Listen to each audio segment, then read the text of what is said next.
Nah, siapakah Dajjal? Dia lahir di Samirah. Ya, semula saya bingung antara Samirah dan Samara. Antara Samirah dan Samara. Kalau Samara ini ada di Irak. Ini ada Samara yang dekat dengan Baghdad, dia berada di wilayah Irak. Walaupun memang Irak ini termasuk tempat yang Rasul pernah sebutkan akan munculnya tanduk setan. Dan juga termasuk fitnah yang akan datang nanti. Al fitnah satakhruju min hahuna. Fitnah akan datang dari arah sana. Rasulullah mengurunya ke Irak. Nah, Irak yang dimaksudkan apakah Samara? Sempat saya kaji juga. Namun pada akhirnya saya berpikir ternyata Samirah ini adalah Palestina dan ada dikuatkan di dalam beberapa buku. Salah satunya buku ini. Nah, Dajjal ini lahir di Samirah dan dia diberi nama Samiri karena lahir di Samirah. Kayak saya lahir di Bandung, Al-Bandungi. Ya. Syekh An-Nawawi lahir Nawawi, Syekh Nawawi ini lahir di Banten, Al-Bantani. Ada Ustadz dari Bogor, Al-Buguri. Ya, seperti itu. Nah, kenapa disebut Samiri? Karena lahir di Samirah. Dia lahir 100 tahun sebelum Nabi Musa diutus. Ya. Dan Allah Subhanahu wa taala memberikan kelebihan kepadanya. Pertama, dia diberikan umur panjang. Yunzaru umrah. Ya, yunzaru umrah ila yaumis sa'ah. Ila akhir zaman. Ya, dia ditangguhkan ajalnya sampai akhir zaman. Yang kedua, dia memiliki kecerdasan di atas akal jenius rata-rata umat manusia. Jadi sejenius apapun umat manusia yang normal, dia 60 tahun di atasnya. Sehingga penemuan-penemuannya, kecanggihan berpikirnya, ya, kedewasaannya jauh di atas manusia. Rata-rata manusia normal. Ya, kalau kita normal ya insya Allah, berarti dia nggak normal. Yang ketiga, dia memiliki kemampuan sihir yang luar biasa. Apapun sihir yang selama ini kita saksikan, tidak ada yang mampu mengalahkan sihir dia. Ya. Sehingga saking luar biasa sihir yang dia miliki seolah-olah orang mengenalnya selevel dengan Tuhan. Karena apapun yang semestinya menjadi perbuatan Tuhan, Dajjal bisa melakukannya. Ini saking hebatnya sihir Dajjal. Ya. Jangankan Samiri atau Dajjal, Saibaba saja. Nah, dengan Saibaba ya, seorang manusia supranatural, manusia yang lahir dari desa Nilayam Putraparti, India Selatan. Dia pun memiliki 20 ciri-ciri Dajjal. Apa yang bisa dilakukan Dajjal, 20 diantaranya dia bisa. Ya, itu Saibaba. Dan tahun 95, Saibaba pernah menginjakan kakinya di Nusa Tenggara Timur. Saat itu Nusa Tenggara Timur, Indonesia Timur dalam kekeringan, kayak sekarang, kering. Ini udah mulai musim kering. Saya sedang menghitung hari. Kalau kering seperti ini terjadi 3 tahun, waspada. Karena sebelum Dajjal muncul akan ada musim kering selama 3 tahun berturut-turut. Apakah ini tahun pertama dari 3 tahun tadi? Wallahu a'lam. Baik. Nah, Saibaba datang ke Nusa Tenggara Timur. Dia menginjakan kakinya 3 kali. Nah, kakinya dihentakkan begitu 3 kali. Lalu dia mengatakan kepada air, ya lemah, khuruj. Hai air, keluar engkau. Maka air pun keluar. Sampai sekarang. Sampai ada toren besar dibangun untuk menampung air yang dikeluarkan oleh dia. Pada dasarnya ini adalah izin Allah. Namun ini istidrat bagi dia. Nah, diberi nama di tulisan di torennya itu tulisan Saibaba Water Foundation. Itu tahun 95. Namun sekarang dia sudah mati. Ya, alhamdulillah. Alhamdulillah, saya bersyukur pada Allah dia sudah mati. Ya, dan dia sedang dipukuli oleh malaikat Zabaniyah di kuburnya. Kamu ya yang ngaku Tuhan, hobuk dipukul tuh sama malaikat Zabaniyah. Baik. Nah, jadi Dajjal bisa melakukan, Samiri ini bisa melakukan apapun yang dia inginkan.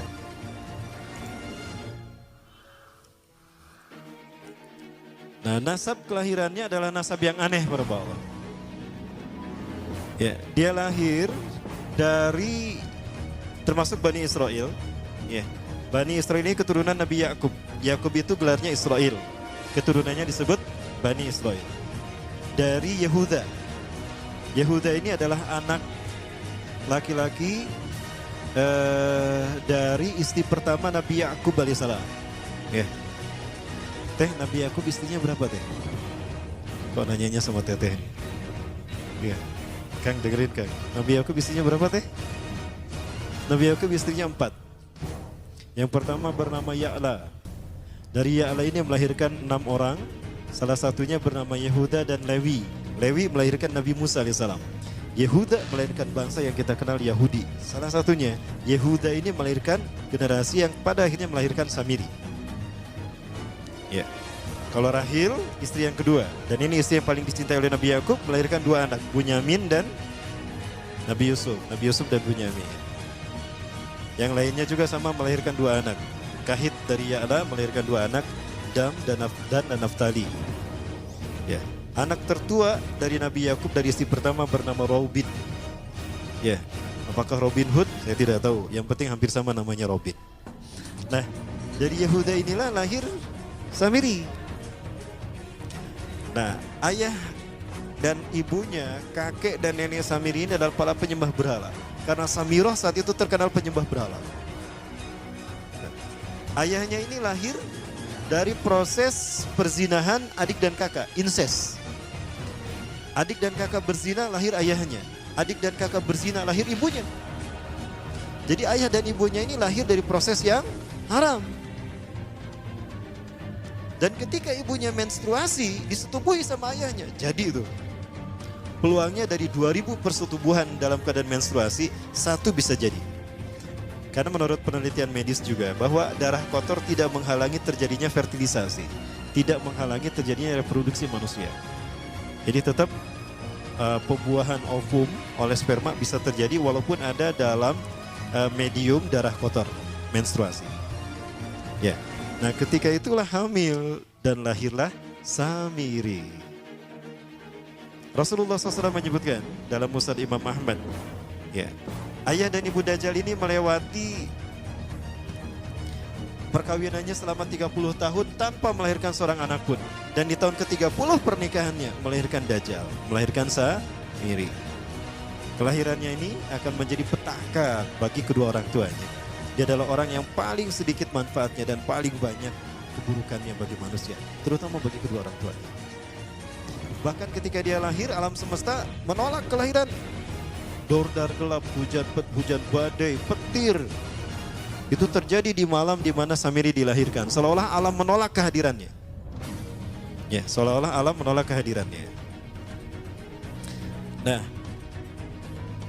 sejak lahir sampai usia 5 tahun dia tidak netek sama ibunya. Kebayang, 5 tahun air susu ASI tidak ditetekkan. Itu yang menyebabkan terjadinya kanker payudara. Maka ibunya pun meninggal gara-gara kanker payudara itu.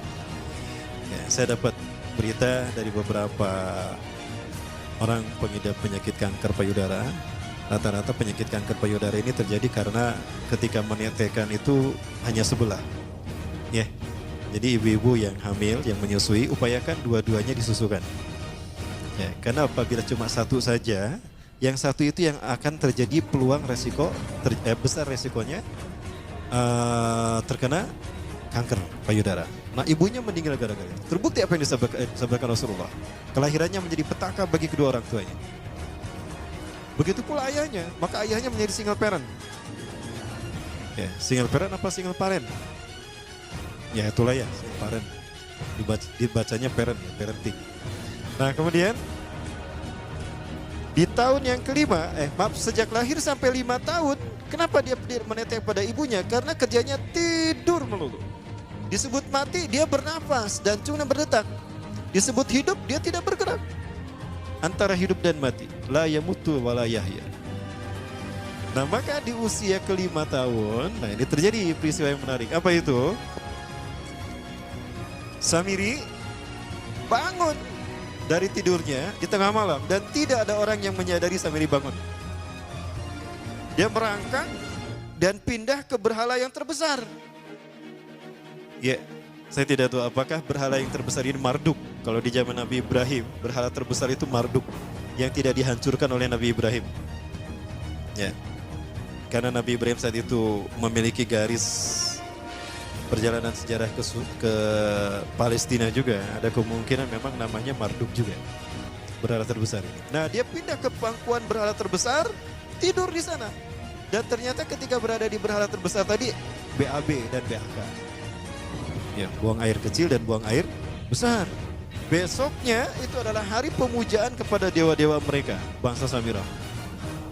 apa yang terjadi? Ketika terjadi ritual pemujaan tadi, maka sang raja yang dipertuhankan oleh kaumnya mencium sesuatu yang tidak enak. Asa bau hangser ieu teh. Bau pesing ari didinya ngambeu teh. Heeh. Cek bapana. Bapaknya Samiri ini adalah tokoh agama paganisnya. Ucuk kurang mah kiaina, ulamanya. Ya asa bau pesing. Nah aja. Pas dilihat, kaget sang raja. Ternyata itu pesing berasal dari pantatnya si Samiri yang ada di pangkuan berhala terbesar. Marah murka tuh sang raja. Itu anak kamu, kenapa ada di situ? Ya, kurang ajar kamu yang telah menghina Tuhan kita. Kenapa kamu pindahkan anak kamu ke situ? Oh tidak Tuhan, saya tidak memindahkannya. Bagaimana saya bisa menghina Tuhan saya? Lalu siapa yang memindahkannya? Kan dia lumpuh. Nah, sekali lagi, kehadirannya menjadi petaka bagi kedua orang tuanya. Akhirnya raja marah dan ayahnya dipenjara. Selama ayahnya tidak bisa membuktikan penghinaan tadi, maka ayahnya dihukum mati. Pada akhirnya ayahnya pun dihukum mati. Ya, sedikit manfaat bagi kedua orang tuanya. Maka kemudian, apa yang terjadi? Para Allah yang dirahmati Allah, dari data yang saya baca ini, ya, dari beberapa kitab tadi, maka kemudian dia hidup dipelihara oleh sang raja. Dan pas di usia dia 5 tahun itu, Allah menimpakan murkanya kepada bangsa Samirah yang sudah kelewat batas, ya, maksiat dan sudah tidak ada toleransi dari Allah untuk mereka hidup di bumi. Maka Allah perintahkan malaikat Jibril menghabisi mereka. Maka bangsa Samirah ini pun diratakan. Si Samiri karena masih balita, ya Allah selamatkan dia lewat malaikat Jibril. Diselamatkan dia dan ditempatkanlah di pulau entah berantah. Ada yang menyebutkan pulau ini berada di Laut Yaman dan pulau ini dinamakan Pulau Sokotra. Nah, ini Pulau Sokotra nih. Pulau Sokotra ini adalah pulau yang berada di ujung Jazirah Arab. Kalau kita lihat Jazirah Arab, ini Jazirah Arab ya, ke sana ke Saudi Arabia, di perbatasan Saudi Arab dengan Yaman. Ya, Yaman, Oman ya. Nah, ini Pulau Sokotra. Ini pulau tempat di mana Dajjal atau Samiri dibesarkan sejak 5 tahun sampai usia 100 tahun. Ya, dari usia 5 sampai 100 tahun dia tinggal di Pulau Sokotra ini. Nah, Pulau Sokotra ini adalah pulau yang berada di kawasan Yaman. Pulau yang memiliki banyak keunikan luar biasa. UNESCO sempat ingin menjadikannya keajaiban yang ke-8. Kan ada 7 keajaiban dunia ya. Yang ke-8-nya tadinya ini. Namun karena dia terkait dengan Samiri Dajjal, maka banyak negara yang menentangnya. Terutama negara-negara yang menjadi pengikut Dajjal. Maka pada akhirnya pulau ini dirahasiakan. Nah, sebetulnya pulau ini unik kalau kita ingin berekreasi ke sana. Namun karena posisi yang terpencil, jarang orang mengikutinya. Para wisatawan jarang mengunjunginya. Padahal sesuatu unik, termasuk binatang dan penghuninya tuh unik-unik. Pohonnya unik. Nanti kita lihat perempuan. Ya. Dunia menyebutnya pulau ini dengan pulau julukan dari pulau alien hingga pulau neraka. Ya, ada juga yang menyebutkan The Jekyll Island. Pulau Jekyll Island itu bahasa barat, kalau bahasa kitanya Pulau Dajjal. Ya, sama dengan Pulau Sedir ya. Itu juga The Jekyll Island. Nah, Pulau Sokotra kaya dengan flora dan fauna yang unik hingga saat ini belum ditemukan di tempat lain. Jadi tidak ada flora dan fauna yang ada di pulau ini yang ada di pulau lain di seluruh dunia. Hanya ada di pulau ini. Makanya di pulau inilah Allah ciptakan satu binatang yang unik juga yang disebut dengan jasasa. Jasasa, binatang jasasa itu artinya mata-mata. Tajassa yatajassu tajassusan wa jasasatan. Artinya pemata-mata, spy. Binatang ini bertumbuh besar, dhahmatun kabirah, tughatti jismaha ya asy-sya'r. Hatta la nastati an nafariqa ayna wajhu wa ayna dubr.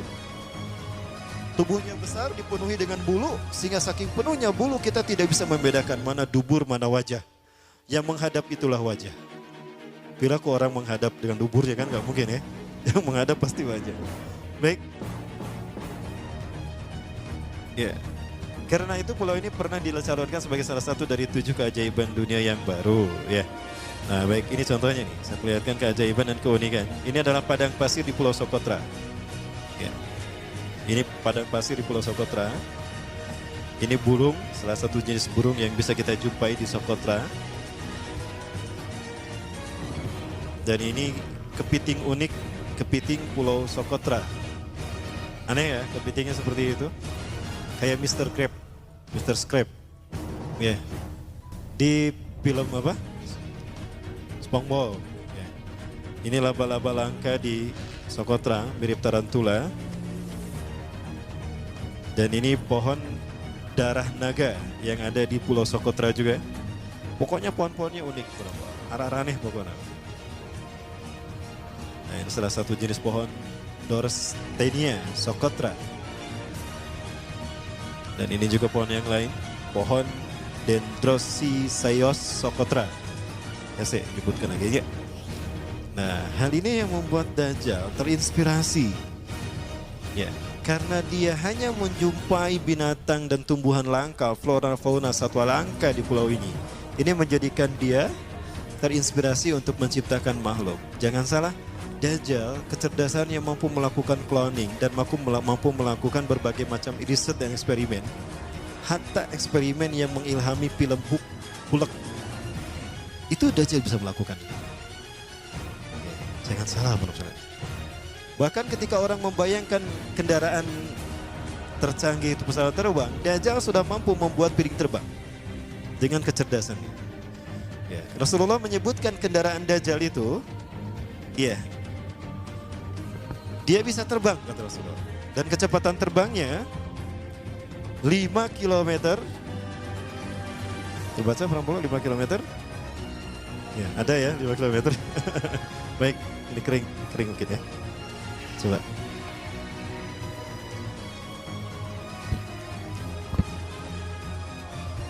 Lima kilometer per sekon. 1 detik 5 kilometer. 5 kilometer dari sini kemana? Sakicep ya. Sakicep 1 kedip ya. 1 detik Sakicep. 1 detik 5 kilometer. Dari sini ke Pasteur lebih. Dari sini ke, bukan ke Pasteur ya, ke alun-alun Cimahi lah. 1 kedip sudah ada di alun-alun Cimahi, 1 kedip sudah ada di Tagog Padalarang, 1 kedip sudah ada di Ciranjang, Raja Mandala, 1 kedip sudah ada di Ciranjang. Hanya dengan berkedip-kedip dia berkeliling dunia. Ya, kecepatan ini diambil dari hadis Rasulullah. Berapa kecepatannya Rasulullah ketika dia terbang di muka bumi? Ya, kendaraan yang dia gunakan itu kecepatan terbangnya seperti awan yang ditiup angin, kata Rasulullah. Dan awan rata-rata ditiup angin itu 5 km per sekon. Ya. Dan jarak dari satu telinga ke telinganya, artinya setengah diameter atau diameter kepalanya, keledai yang dia gunakan, Rasul menyebutnya keledai, itu arba'una zira, 40 hasta, 27 meter. Ya. Diameternya itu 27 meter. Keledai macam apa yang jarak dari satu telinga ke telinganya 27 meter?